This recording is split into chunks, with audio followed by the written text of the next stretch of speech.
दोस्तों 18वीं लोकसभा का पहला दिन जिस तरीके से पूरे चुनाव में विपक्ष ने एक तरह से कह सकते हैं संविधान को मुद्दा बनाया था। संविधान को लेके एक तरह से फ्रंट पे करके चुनाव लड़ा था, संविधान बचाने की लड़ाई बोला था। उसी तरीके से संसद के पहले दिन में ही साफ हो गया कि संसद में क्या होने वाला है आगे के टाइम में।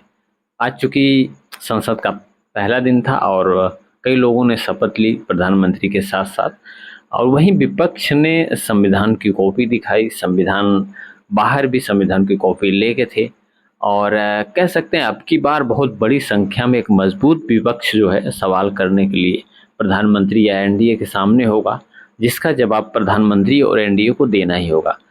और तमाम मुद्दे भी आ गए हैं, तमाम चीज़ें भी हुई हैं। जब से सरकार का गठन हुआ है तमाम जगह पेपर लीक की समस्या या फिर हमले की समस्या कुछ आई है आतंकियों द्वारा।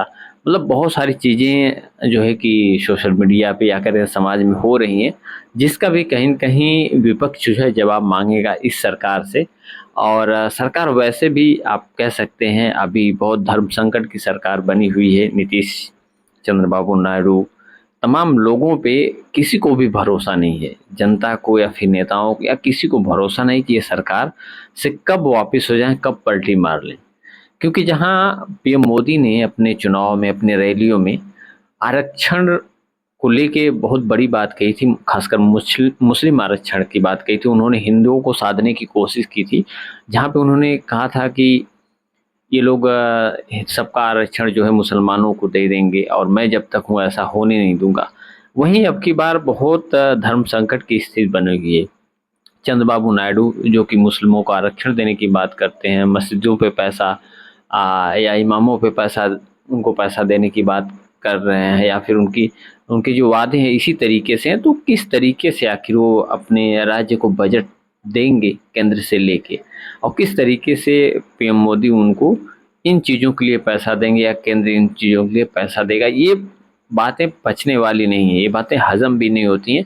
क्योंकि पीएम मोदी या फिर भारतीय जनता पार्टी के लोग जो है मुसलमानों के आरक्षण के खिलाफ थे और हिंदुओं को साधने की कोशिश की थी। हालांकि उनको सीटें बहुत कम आई, उतना ज़्यादा जो है कि जन समर्थन नहीं मिला और बहुमत से दूर रह गए, जिससे कि एनडीए में जो है नीतीश कुमार और चंद्रबाबू नायडू की भागीदारी बहुत अहम हो गई। तो अजीब बात यही है, इत्तेफाक यही है कि जहाँ एक तरफ भारतीय जनता पार्टी मुस्लिम आरक्षण के खिलाफ है, वहीं जो है चंद्रबाबू नायडू जो है मुस्लिमों को आरक्षण या तमाम सुविधाएं देने की बात करते हैं। तो इन दोनों लोग में कैसे जमेगी, कैसे फंड लेंगे इन चीज़ों के लिए, चंद्रबाबू नायडू सोचने वाली बात है। वहीं नीतीश कुमार भी अपने बिहार के लिए एक स्पेशल राज्य का दर्जा मांग मांग कर रहे हैं, तमाम चीज़ें। तो बहुत सारे चीज़ें के बीच भी अभी संसद की शुरुआत हुई है 18वीं लोकसभा की, जिसमें जो है विपक्ष द्वारा संविधान हाथ में उठाया गया, दिखाया गया और काफ़ी हंगामा भी किया गया। तो ये चीज़ें तो साफ हो गई हैं कि विपक्ष अब की बार काफ़ी मजबूत है, काफ़ी मजबूती से खड़ा है और जो है सरकार को इस पे जवाब देना ही पड़ेगा। और वहीं अखिलेश यादव की जो फर्स्ट पंक्ति में उनकी सीट, उन्हीं के बगल में अवधेश पासी जो कि अयोध्या से जिन्होंने जीत हासिल की है।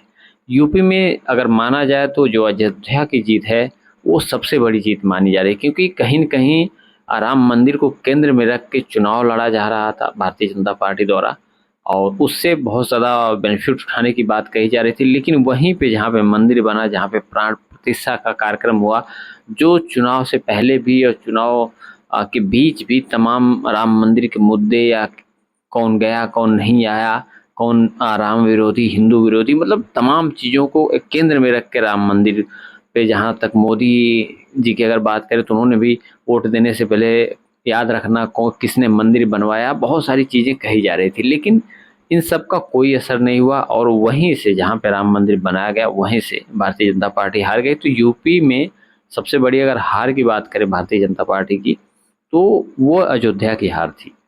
तो इसीलिए जो है कि अवधेश पासी मुझे लगता है बहुत ज़्यादा एक तरह से कह सकते हैं कि बहुत खास मेहमान या खास सांसद के रूप में उभरे। इसीलिए अखिलेश के बगल में हैं, राहुल गांधी भी वहीं पे हैं। तो विपक्ष जो है पूरी तैयारी से है अब की बार एक एक सवाल का जवाब लेने के लिए, क्योंकि तमाम घटनाएं भी हो रही हैं, पेपर लीक से लेके आतंकी घटनाएं से लेके बहुत सारी चीज़ें हो रही हैं, उन पे भी सवाल मुझे लगता है प्रधानमंत्री को देना पड़ेगा। और नीतीश चंद्रबाबू नायडू अब क्या करेंगे ये तो फ्यूचर तय करेगा। फिलहाल आज जो है संसद का पहला दिन था। पीएम मोदी ने जो है कि संसद से बाहर जो है मीडिया से मुखातिब होकर जो 50 साल पहले इमरजेंसी लगी थी इंदिरा गांधी के द्वारा, उनका जिक्र किया, उन सब का जिक्र किया।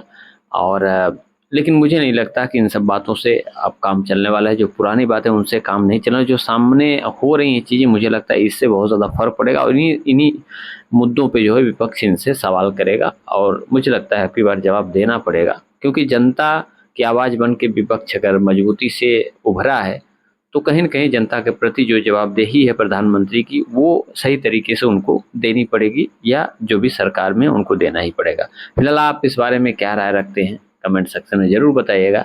नए हैं तो चैनल को सब्सक्राइब करके सपोर्ट भी करिएगा। मिलते हैं नेक्स्ट वीडियो में।